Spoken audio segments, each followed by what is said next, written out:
जी अस्सलाम वालेकुम क्लास। यहाँ पे कल हमने जो पढ़ा था वो blocks in the periodic table था। पूरे पीरियोडिक टेबल को हमने ब्लॉक्स में क्लासीफाई किया था, जैसे कि एस ब्लॉक, पी ब्लॉक और डी ब्लॉक। आज हम क्लासिफिकेशन करेंगे पीरियोडिक टेबल की on the basis of metal, non metal and मेटलाइट्स। तो इस टॉपिक में उन्होंने बताया कि जो लेफ़्ट हैंड साइड पे जो कि फर्स्ट और सेकंड ग्रुप है एक्सेप्ट हाइड्रोजन, वो सारे मेटल्स हैं। जो राइट कॉर्नर पे हैं वो नॉन मेटल्स हैं, और वो जो राइट कॉर्नर पे बिलो द कलर्ड लाइन है वो मेटलाइट्स हैं कि उनके पास मेटल्स और नॉन मेटल दोनों की प्रॉपर्टीज़ प्रेजेंट हैं। यहाँ पे उन्होंने एक और बात बताई है कि एक तो लेफ़्ट हैंड राइट वाले हो गए, उसके बाद वो जो एक उसके पास बॉटम वाले हो गए, और सेंटर पे जो एलिमेंट्स हैं वो सारे के सारे मेटल्स हैं। और जो लेफ़्ट हैंड साइड पे हैं, फॉर एग्जांपल ये वाले जो कलर्ड में boron, carbon, nitrogen, oxygen, sulphur वगैरह, ये सारे नॉन मेटल्स हैं। इनके बिलो जो सीरीज़ है, ये जो कलर्ड एक सीरीज़ बताई है, सिलिकॉन है, जर्मेनियम है, एएस है, बिस्मथ है, एंटीमनी ये एसबी है, टिलेनियम है, पोलोनियम है और एटी एस्मथ है। ये सारे के सारे जो हैं ये आपके पास नॉन मेटलाइट्स हैं। इनके पास मेटल्स और नॉन मेटल दोनों की प्रॉपर्टीज़ प्रेजेंट हैं। तो ये जो राइट हैंड साइड पे हैं ये सारे के सारे आपके पास नॉन मेटल्स हैं। तो लेफ़्ट हैंड साइड पे हैं ये वाले फर्स्ट और सेकंड ग्रुप वाले, ये सारे मेटल्स हैं, और बाकी सारे के सारे जो हैं वो मेटल्स हैं एक्सेप्ट हाइड्रोजन के। बाकी गैसेस तो होती ही नॉन मेटल्स हैं, उसको हम डिस्कस नहीं करेंगे। ये आपका टॉपिक था मेटल्स और नॉन मेटल्स का। उसके बाद उन्होंने एक ट्रेंड्स बताए हैं कि पीरियोडिक टेबल को हमने वैसे तो स्टडी कर लिया, लेकिन कुछ ट्रेंड्स हैं। वो ट्रेंड्स क्या है? सबसे पहले जो है वो फिज़िकल प्रॉपर्टीज़ के। सबसे पहले तो हम किसी भी एटम का साइज़ देखते हैं, तो एटम जो है वो इतना स्मॉल होता है कि हम उसको जो साइज़ है वो मेजर नहीं करते हैं, मतलब कर ही नहीं सकते, इम्पॉसिबल है उसको साइज़ मेजर करने के लिए, क्योंकि उसको हम पावरफुल माइक्रोस्कोप के साथ भी नहीं देख सकते। तो किसी भी एटम का साइज़ मेजर करने के लिए तरीका ये होता है कि हम दो एटम्स को ज्वाइन करते हैं, उनका जो सेंटर का दोनों का डिस्टेंस है वो मेजर करते हैं, उसको 2 पे डिवाइड करते हैं, तो वह एक एटम का रेडियस आ जाता है। अब बात हो रही है एटॉमिक साइज़ के ट्रेंड की। तो उसका ट्रेंड क्या है? इसका अगर ट्रेंड देखें तो फ्रॉम टॉप टू बॉटम जो है वो एटॉमिक रेडियस जो है वो इंक्रीज़ हो रहा होता है। ये एक जनरल ट्रेंड है आपके पास।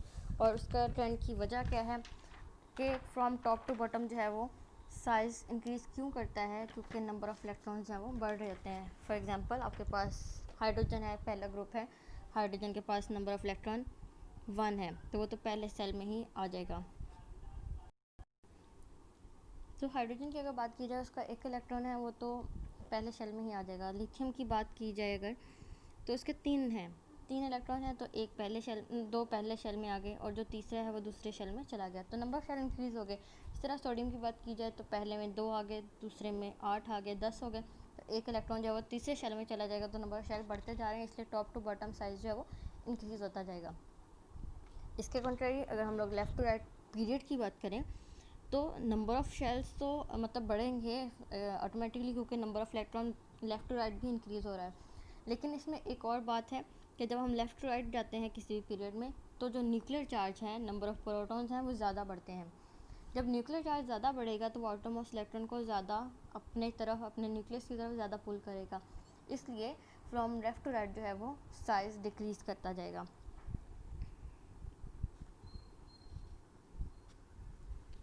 तो इसके बाद यही जो उन्होंने बात किया कि लेफ़्ट टू राइट किसी भी पीरियड में साइज़ जो है वो डिक्रीज़ करता है, ये ऐसा इफेक्ट है जो कि किसी भी ऐसे पीरियड में जो कि ज़्यादा लॉन्ग है, फॉर एग्जांपल 5 है, 6 है, 7 है, ऐसे पीरियड्स में ये ज़्यादा रिमार्केबल है, ज़्यादा प्रोमिनेंट है।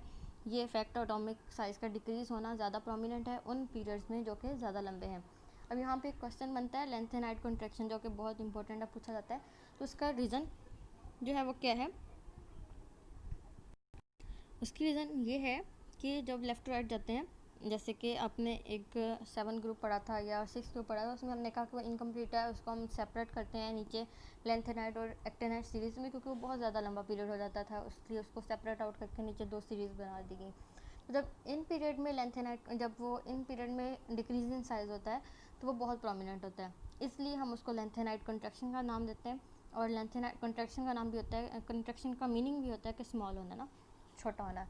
तो इसलिए लैंथेनाइड कंट्रैक्शन ऐसा डिक्रीज इन साइज है जो कि एक लॉन्गर पीरियड में हो रहा है और due to increase in nuclear charge हो रहा है, तो इस डिक्रीज इन साइज को हम लोग लैंथेनाइड कंट्रैक्शन कहेंगे। ये तो था एटॉमिक रेडियस। अब नेक्स्ट है आपके पास आयनिक रेडियस। तो आयनिक रेडियस कैसे बनता है, कोई भी आयन कैसे बनता है, पहले तो हम ये देखेंगे। हमारे पास एटम है कोई, उसमें से या तो हम इलेक्ट्रॉन निकाल देंगे या इलेक्ट्रॉन ऐड कर देंगे। जब इलेक्ट्रॉन निकालेंगे तो कौन सा आयन बनेगा, पॉजिटिव आयन, और उसको हम कहेंगे कैटायन। और अगर कोई किसी एटम के अंदर हमने इलेक्ट्रॉन ऐड कर दिया है तो वो कौन सा आयन बनेगा, नेगेटिव आयन, और उसको हम कहेंगे एनायन। ये हमने फर्स्ट ईयर में पढ़ा था। तो इलेक्ट्रॉन निकालने का जो प्रोसेस है उसमें इलेक्ट्रॉन निकल गया एक और पॉजिटिव आयन बना, उसमें क्या होगा, क्योंकि एक इलेक्ट्रॉन निकल गया तो बाकी क्योंकि इलेक्ट्रॉन कम रह गए तो न्यूक्लियर चार्ज ज़्यादा होगा तो साइज़ कम हो गया। फॉर एग्जांपल आपके पास सोडियम है, उसमें इलेक्ट्रॉन कितने हैं, 11 इलेक्ट्रॉन है। उसमें से हम एक इलेक्ट्रॉन निकाल देंगे आउटर मोस्ट जो कि तीसरे शेल में गया था। अब बाकी इलेक्ट्रॉन जो आयन में बचे Na पॉजिटिव में, वो 10 बचे, वो 2 शेल में आ जाएंगे। तो Na से Na पॉजिटिव जो है वो स्मॉलर हो गया। तो कोई भी कैटायन अपने ओरिजिनल नेचुरल एटम से स्मॉलर होता है, ये एक फैक्ट है। कोई भी देख लो, लिथियम को ले लो, सोडियम को ले लो, पोटाशियम को ले लो, तो जो के पॉजिटिव हो जाएगा या Na पॉजिटिव हो जाएगा, लिथियम पॉजिटिव हो जाएगा, वो अपने ओरिजिनल लिथियम से, सोडियम से और पोटाशियम एटम से स्मॉलर हो जाएगा, क्योंकि उनमें से एक एक इलेक्ट्रॉन निकल चुका है। यहाँ पे आपके पास एक ग्राफ बताया गया है, ये एटॉमिक नंबर दिया है और आयनिक उसका या एटॉमिक रेडियस बताया गया है। अब सबसे पहले उन्होंने लिथियम को लिया है, तो लिथियम का एटॉमिक नंबर होता है 3। वो उसका जो साइज़ बताया वो 100 से बहुत अबव है, लेकिन जब लिथियम पॉजिटिव बनता है उसका साइज़ 100 से बिलो आ गया। इसी तरह सोडियम की बात की जाए तो सोडियम की एक्चुअल साइज़ जो है वो 150 से अबव है, लेकिन अगर सोडियम पॉजिटिव की बात की जाए तो वो उससे 150 से बहुत बिलो आ गया। इसी तरह पोटाशियम है, रुबिडियम है और सीजियम है, तो वो उसका साइज़ है वो कम होता जाएगा। इसी तरह ये तो हो गया पॉजिटिव आयन की बात, लेकिन जब एक ऐसा इलेक्ट्रॉन जिसमें हमने इलेक्ट्रॉन ऐड किया और नेगेटिव आयन बनाया, उसमें क्या होगा कि नंबर ऑफ़ इलेक्ट्रॉन ज़्यादा हो जाएंगे और साइज़ इंक्रीज़ कर जाएगा। फॉर एग्जांपल यहाँ पे ग्राफ है आपके पास फ्लोरीन का, क्लोरीन, ब्रोमीन और आयोडीन। फ्लोरीन के पास एक्चुअल जो होते हैं वो 9, उसका एटॉमिक नंबर 9 इलेक्ट्रॉन होते हैं, उसका साइज़ जो है 50 से अबव है। लेकिन जैसे ही हमने उसमें एक इलेक्ट्रॉन ऐड किया तो उसका साइज़ जो है वो 150 के पास चला गया। इसी तरह क्लोरीन का साइज़ पहले देखें तो 100 के पास है और बाद में जब एक इलेक्ट्रॉन ऐड कर दिया तो 200 के पास चला गया। तो पॉजिटिव आयन बनाने से साइज़ डिक्रीज़ करेगा और नेगेटिव आयन जो बनाने से साइज़ इंक्रीज़ करेगा फ्रॉम एक्चुअल नेचुरल एटम से। यहाँ पे उन्होंने जो लिखा है, first of the removal of one or more electron जो है वो usually result in the loss of outermost shell and second removal of electron causes in imbalance. जब पहला इलेक्ट्रॉन रिमूव होता है तो शेल रिमूव हो जाता है, अगर दूसरा इलेक्ट्रॉन रिमूव करें तो वो इम्बैलेंस कर देता है उसका स्ट्रक्चर। अच्छा जी, उसके बाद है द पॉजिटिव आयंस जो है वो स्मॉलर देन नेचुरल एटम, जो हम अभी पहले डिस्कस कर चुके हैं। यहाँ पे उन्होंने एग्जांपल के साथ डिस्कस किया कि सोडियम की एग्जांपल ले ली, जो एक्चुअल सोडियम का आइटम है उसका साइज़ होता है 157 पिकोमीटर। लेकिन जैसे ही हम उसमें से एक साइज़ जो है वो एक इलेक्ट्रॉन जो है वो निकाल देंगे, एक पॉजिटिव आयन बन जाएगा जो कि Na पॉजिटिव बन गया है, तो उसका साइज़ कितना रह जाएगा आपके पास 95 पिकोमीटर। तो पॉजिटिव आयन बनाने से साइज़ जो है वो डिक्रीज़ कर जाएगा।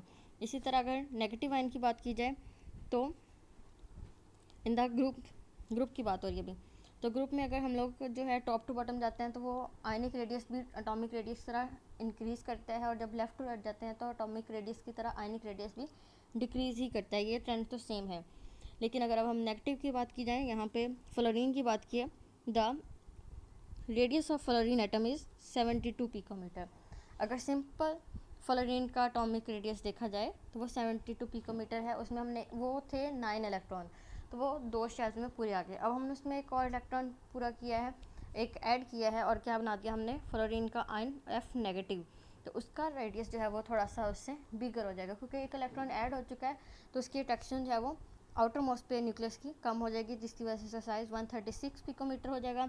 तो एक्चुअली बताया है कि केटाइन का जो केटाइन होता है पॉजिटिव चार्ज, तो केटाइन का जो रेडियस है वो अपने एक्चुअल नेचुरल एटम से कम होगा, और जो एनाइन जो कि नेगेटिव आयन है उसका अपने एक्चुअल से ज़्यादा होगा। यहाँ पे एग्जांपल उन्होंने ग्राफ की फॉर्म में दे दिया आपको, ये फ्लोरीन क्लोरीन ब्रोमीन, पहले उन्होंने एटॉमिक रेडियस बता दिया उसका जो आयन बना नेगेटिव आयन, उसका जो है वो एटॉमिक रेडियस या आयनिक रेडियस वो ज़्यादा है।